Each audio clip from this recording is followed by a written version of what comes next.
Hi, I'm Daniel Fisher here at Sweetwater Sound, and today I'm really excited to show you the Wasp Deluxe analog synthesizer by Behringer. Now this is an homage to the Wasp Deluxe synthesizer from the late 70s. It was designed by Chris Huggett, who has done many more synthesizers since then. Sadly, he has passed on, but this was his first venture into the public in 1977. It's deceptively simple in that, yeah, it's got two oscillators, it's got an LFO, it's got a filter, it's got an AD with kind of a sustain level and a repeat knob. It's also got an AD and a repeat and a delay that you can use for the filter. It has no effects. It does have glide. It does not use pitch bend. It responds to this pitch bend knob. Other than that, you can bring in an external audio. You can take the two oscillators out directly, but it doesn't have any voltage control. It's just all MIDI control. And then there's the filter, which can have a low pass, a band pass, a notch, and a high pass filter. And you get your choice of those. And it's very musical to sweep through those. And that filter does self-oscillate. It has a very strong resonance to it.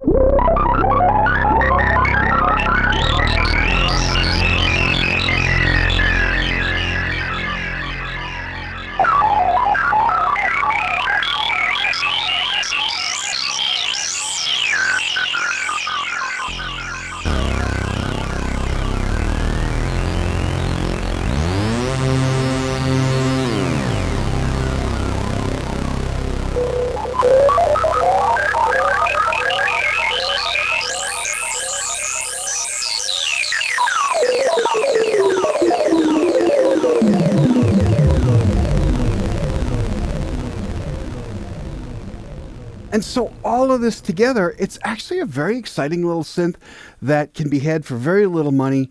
And if you don't have anything that sounds quite like it, it might be interesting to add to your collection.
So now I'll talk about each section very quickly. The oscillators, I said it had two, and they each have four choices for the oscillator, the first being off, which is silent. Then you have a saw, a square, and on oscillator 1, you can change the width from 10% to 50%, so 50 being closer to a true square. It's a little different than a real square, but it's a good sound. And then I can go all the way to 10%.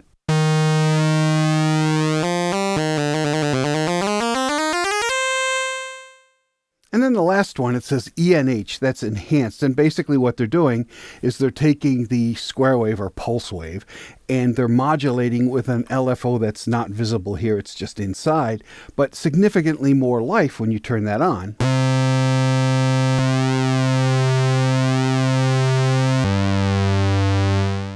And then when you add the second oscillator, especially if that's also an enhanced, that's a very exciting sound.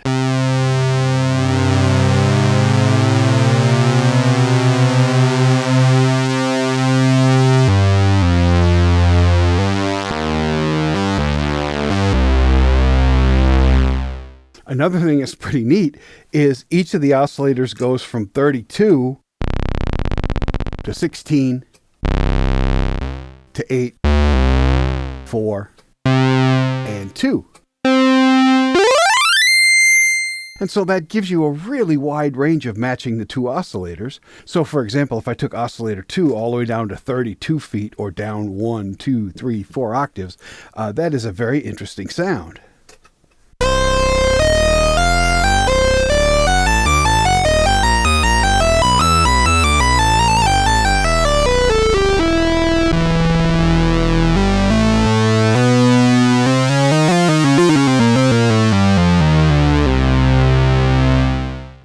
And then, as I mentioned, it's got noise.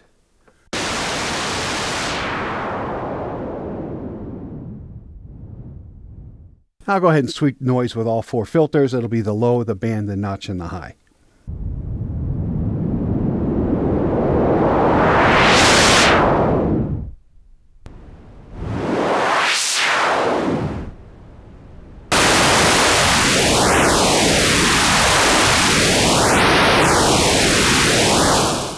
That's a particularly good sounding notch filter. In fact, I really do like all 4 of them. And now I'll use the LFO to slowly sweep that. So I'll set it to a sine wave, and then I'll just turn the modulation up a little bit.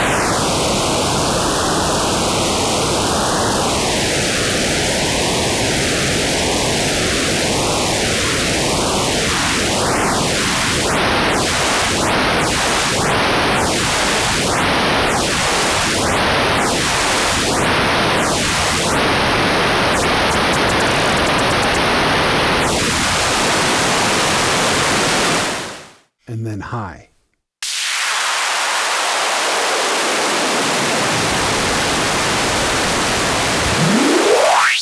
And now we'll talk about the LFO. It can go to 2 different things. It can go to the pitch. It can also go to the filter. And it has 6 shapes. It's sine, 2 different sawtooths, a square, noise, and random.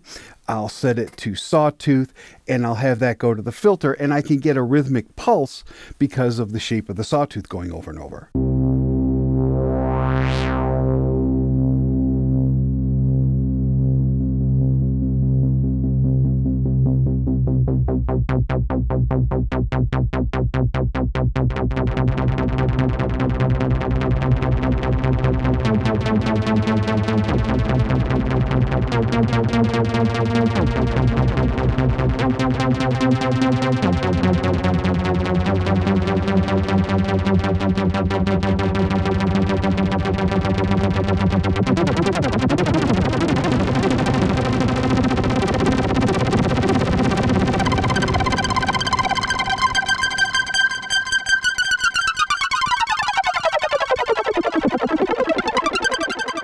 And I'll take the LFO away from the filter and instead send it to pitch. Now this time I have it set to sine.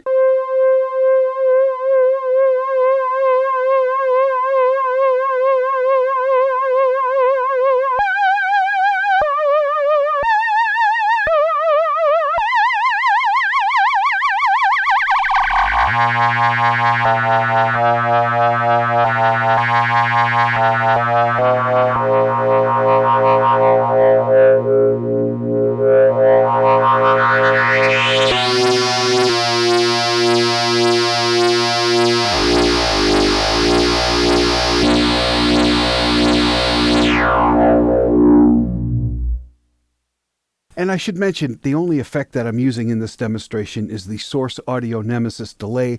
This is the new version that has the analog dry through, which is really great for analog synths.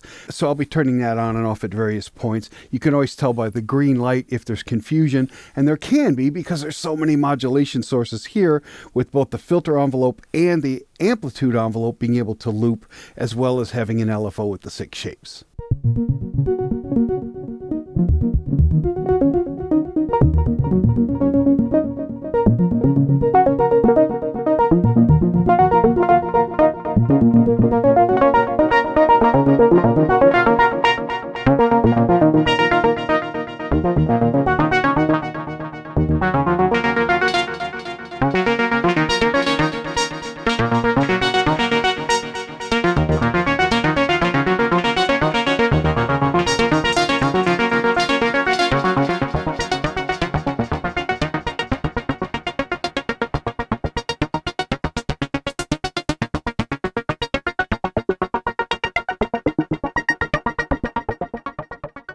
And then for the envelopes, you have two of them, one for the VCA or volume, and then one control envelope, and that's typically used for the filter. And on the VCA envelope, you have an attack and a decay and a sustain level. If you turn the sustain level all the way to minimum, it becomes a repeat at the speed of the attack and decay. You've also got a hold switch if you want to do drones. So now I have a little arpeggiation set up. I'm going to slowly open the filter. I have the attack and decay of the amp set very, very short, so it'll be just little blips. I'll turn up the decay and the sustain level, and then I'll turn it to repeat and show you how you can use that for repeats. And the key thing is, if you got your LFO doing repeats, your envelope generator for VCA doing repeat, and your envelope generator for your filter also doing a repeat, each at different times, that's where you get all these really complex polyrhythms, and at high speed you get all those splatters that are very Wasp-like.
Well, the Wasp Deluxe is definitely a unique synthesizer. It's very possible that you don't have some of these sounds in your toolkit. If you do, it's a very inexpensive add. If you don't have any synths at all, it's not a bad one to start with because it's always very musical and easy to play in real time, and there's not too many knobs to get confused with, and it almost always makes something really pretty. So if you have any further questions about the Wasp Deluxe, please contact your Sweetwater sales engineer. My name is Daniel Fisher. Thank you very much.